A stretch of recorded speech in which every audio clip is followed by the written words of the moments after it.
బులెటిన్లో డీటెయిల్ చూస్తే గత 4 రోజులుగా సికింద్రాబాద్ పరిసర ప్రాంతాల్లోని బంగారు దుకాణాలతో పాటు వ్యాపారస్తుల ఇళ్లపై ఐటీ అధికారులు తనిఖీలు నిర్వహిస్తున్నారు. ఆదాయానికి మించిన ఆస్తులతో పాటు పన్ను చెల్లింపుల్లో అవకతవకల నేపథ్యంలో తనిఖీలు చేపట్టారు అధికారులు.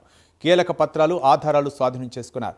జగదీష్ వర్మ, పవన్ వర్మ ఇళ్లలో సోదాలు చేసిన అధికారులు క్యాప్స్ గోల్డ్కు అనుబంధంగా ఉన్న క్యాసా జ్యువెలరీ దుకాణాన్ని సీజ్ చేశారు. క్యాప్స్ గోల్డ్ ప్రధాన కార్యాలయంతో పాటు ఆ సంస్థకు అనుబంధంగా ఉన్న కార్యాలయాలు, దుకాణాలపై సోదాలు నిర్వహిస్తున్నారు. గతేడాది కోట్ల రూపాయల వ్యాపారాన్ని నిర్వహించిన క్యాప్స్ గోల్డ్ సంస్థ ఆదాయపు పన్ను ఎగవేత విషయంలో అధికారులు చర్యలకు ఉపక్రమించారు.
రైట్, సికింద్రాబాద్ గోల్డ్ షాపుల్లో ఐటీ అధికారులు తనిఖీలు నిర్వహిస్తున్నారు. మొత్తానికైతే మాత్రం అక్కడ పవన్ వర్మ, మరో పక్క గోల్డ్ వ్యాపారులు ఎవరైతే ఉన్నారో ఐటీ సోదాల్లో అయితే మాత్రం గత ఏడాది జరిగినటువంటి గోల్డ్ వ్యాపారంలో ఐటీ చెల్లించకపోవడంతో అధికారులు అయితే మాత్రం సోదాలు నిర్వహిస్తున్నాయి. కొన్ని గోల్డ్ షాపులకు అయితే మాత్రం సీజ్ చేయడం కూడా జరిగింది. దీనిపై మరిన్ని వివరాలు మా కరస్పాండెంట్ లిఖిత మరిన్ని వివరాలు అందిస్తారు. లిఖిత.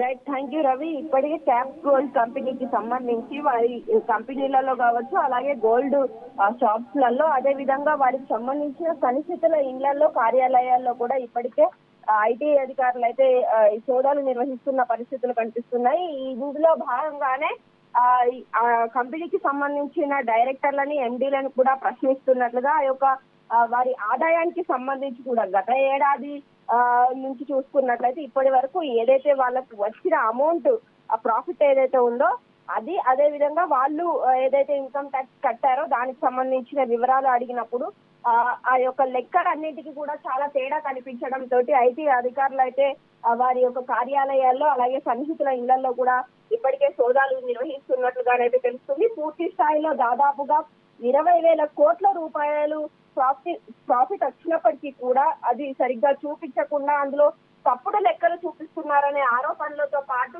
వారు ఇప్పటి వరకు కొనుగోలు చేసిన ఆస్తుల వివరాలను కూడా ఇప్పటికే ప్రశ్నిస్తున్న పరిస్థితులు కనిపిస్తున్నాయి. పూర్తి స్థాయిలో ఈ యొక్క తనిఖీలు అనేటివి దాదాపుగా 4 రోజుల నుండి జరుగుతున్నాయి. అంతేకాకుండా ఇందు నుండి ఇప్పటికే వాళ్ళ దగ్గర నుండి దాదాపుగా 50 లక్షల రూపాయల నగదును, కొన్ని గోల్డ్ బిస్కెట్లను కూడా అధికారులు సీజ్ చేసినట్లుగానైతే తెలుస్తోంది. ఇందులో భాగంగానే ఇప్పటికే వారికి సంబంధించిన పలు బ్యాంకు డాక్యుమెంట్స్ ని, అదే విధంగా మరికొన్ని కీలక పత్రాలను కూడా ఇప్పటికే స్వాధీనం చేసుకొని పూర్తి స్థాయిలో ఇన్వెస్టిగేషన్ అనేది కొనసాగిస్తున్నట్లుగానైతే సమాచారం అందుతుంది. రవి.